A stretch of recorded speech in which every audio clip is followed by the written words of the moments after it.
Le processus s'arrête quand tu perds la protection. Après, ça reprend tranquillement. Et donc, ben, tes sens reviennent.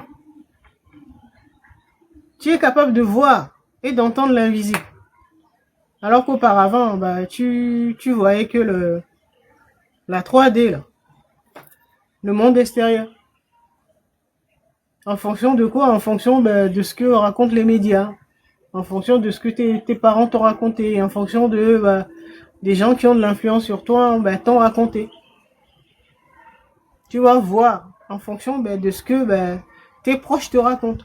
En tout cas, ceux qui ont de l'influence sur toi. Tu es capable de toucher l'invisible. Donc de voir directement les êtres à qui tu as affaire. Tu vois un arbre. Un arbre. Chaque végétal a un esprit. De toute façon, tous les êtres de tous les règnes là, on a un esprit. D'accord? Tu seras capable de voir l'esprit qui habite cet arbre. Ça, nous sommes encore dans les capacités sensorielles. Hein. Comme ça, tu sauras ce que c'est. Avec quel type d'esprit tu as affaire. Alors qu'auparavant, tu passais, tu voyais juste un arbre. Après, tu seras capable de voir l'esprit qui habite cet arbre. C'est quand ton bouclier est fissuré, là, que tu es attaqué, là, que ta vie est déséquilibrée, là. C'est là, tout s'arrête. Le processus s'arrête. D'évolution, là, ça s'arrête. Et tu perds. La première chose, la première conséquence, quand tu as violé une loi, que tu es le coup, tu es sous le coup du karma, eh ben, la première chose que tu perds, c'est la protection divine. C'est comme si Dieu se disait, moi je suis pas dedans. Va seul, va faire tes conneries. Moi je suis pas dedans. Donc il t'enlève ta protection.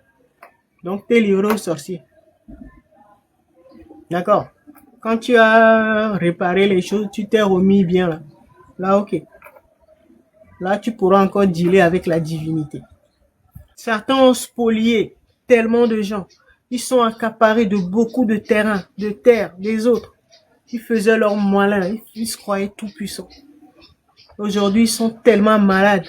Ils ont tout vendu, mais ils n'arrivent pas à guérir. Exemple.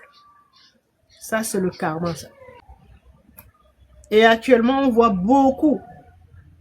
En tout cas, pour les personnes qui ont un peu de répit, qui ont commencé à travailler sur eux depuis un temps. Bon, ils ont payé un peu. Donc, ils ont un peu de répit. Donc, ces personnes-là peuvent observer, comme on disait la semaine dernière, la vie des autres. Et là, tu vas voir qu'il y a le karma qui est en train de rattraper beaucoup de gens. Ne te compare pas aux autres. Fais ce que tu as à faire. Tu payes, tu répares ce que tu as à réparer. En ton nom, au nom de ta famille, au nom de ton pays, peu importe. Tu fais ce que tu as à faire et tu avances.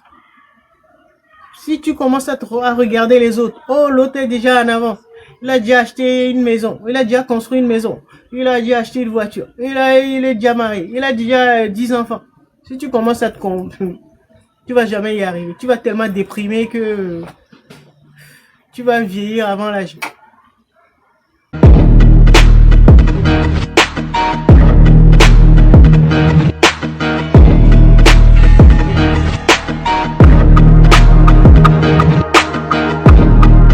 Voilà, tranquille. Ou à telle divinité, voilà. D'être adepte à tel temple vaudou, tout ça là. T'es tranquille. Pour beaucoup, c'est ça. Tu fais tel sacrifice, tu tues un poulet, un bœuf, je sais pas, un mouton, voilà, t'es tranquille. Pour eux, c'est ça. Tu peux faire toutes les conneries que tu veux. C'est un animal qui va payer pour toi. Nous pouvons tout faire, hein. Nous pouvons tout faire. Mais il y a toujours un retour de bâton. C'est peut-être pas rapide. Mais il y a toujours un retour. La nature n'oublie jamais. Tout ce que nous posons comme acte, nous payons toujours. Même si tu n'as pas pu payer, ta descendance va payer pour toi. Du moment que tu es dans la famille, quelqu'un dans la famille va, même si tu n'as pas eu d'enfant, quelqu'un dans la famille va payer pour toi. C'est la solidarité familiale. D'accord? C'est ce que nos ancêtres faisaient en Afrique, par exemple. C'est pour ça que quand on enterrait quelqu'un, on attendait pour faire ses funérailles, quoi. Au Togo, on dit Luchu. Bon, maintenant là, je sais pas comment ils ont compris le truc. Maintenant, dès qu'ils enterrent la personne, ils font les funérailles en même temps. En fait, c'était pour permettre, c'était le moyen que les prédécesseurs avaient trouvé d'atténuer un peu les fautes du défunt. D'accord? Bon, bon maintenant, ben, les gens ils pensent que, ben, je sais pas, il suffit juste, je sais pas, de se faire enterrer à l'église, je sais pas, d'avoir une messe et tout ça. Bon, après, ben, ça effacer tes trucs, quoi. C'est ce qui est devenu la croyance populaire. Tout le monde pense ça. Donc, c'est un travail qu'il faut faire de son vivant. Dès qu'on commence à prendre de l'âge, ou dès que ben, on commence à avoir des blocages, après immobilisation, maladie, tout ça là, c'est là qu'il faut atténuer à payer ses dettes, quoi.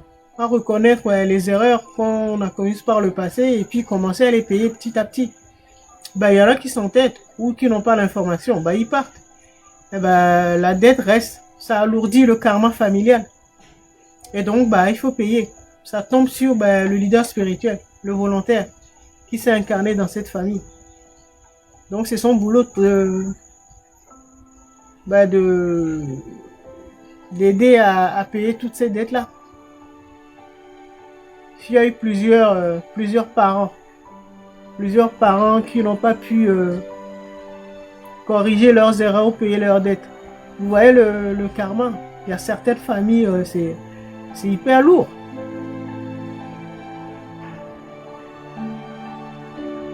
Parce que rien n'est fait comme il fallait.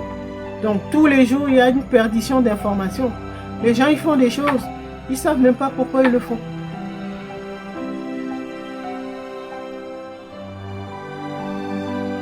Et donc quelqu'un se lève comme ça, il dit, bon, comme la personne est enterrée, on va faire la messe pour l'enterrement, bon, on va faire la messe à l'église. Bon, ben, toutes les fautes ouais, sont payées, quoi. Et donc, bon, pour faire les funérailles, bon, c'est l'occasion de faire à manger aux gens, puis voilà, on fait la fête. Mais au niveau karma familial, ça alourdit. Les gens, ils comprennent pas. Bah, ils se disent, je vais tout le temps au culte, je cotise, je paye ma dîme, je fais mais quoi, bah, je respecte tout, je jeûne, je fais le ramadan, mais bon, ils comprennent pas. Parce que bah, tu fais pas ce qu'il faut. C'est pas le ramadan qui change quelque chose. Quand tu fais le ramadan, tu dois savoir pourquoi tu jeûnes. Nous avons perdu le sens des choses. Les rites sont restés. Amusez-vous à demander aux anciens là, ou à ceux qui se disent initiés, demandez-leur pourquoi il faut faire tel rite, pourquoi il faut faire ce rituel, pourquoi on fait ci, pourquoi on fait ça. Peu seront capables de vous répondre.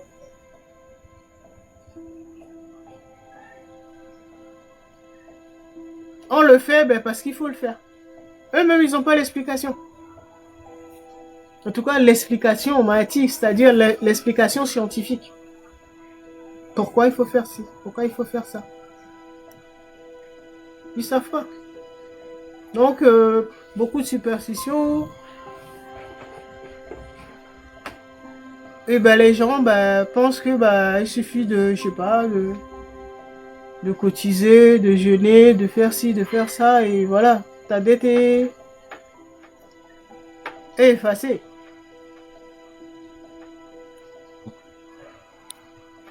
Il suffit de faire un don, je sais pas, d'une parcelle ou d'un immeuble bien placé là, à l'église, et puis c'est bon. Tu achètes une voiture au pasteur, voilà, tes problèmes sont résolus. Il y en a qui pensent ça. Le travail, c'est sur chacun d'entre nous. Chacun, sur son parcours, a fait des erreurs. Donc, il faut les corriger. Il y a les nôtres et il y a ceux de notre famille. Mais bon, cette responsabilité, c'est en partie sur les volontaires, donc les leaders spirituels de chaque lignée. La source est débrouillée pour envoyer des volontaires, donc des élus, comme on les appelle, dans chaque famille terrestre, pour permettre à ce que on remette de l'ordre, redonner un sens à tout ce qui se fait, les rites.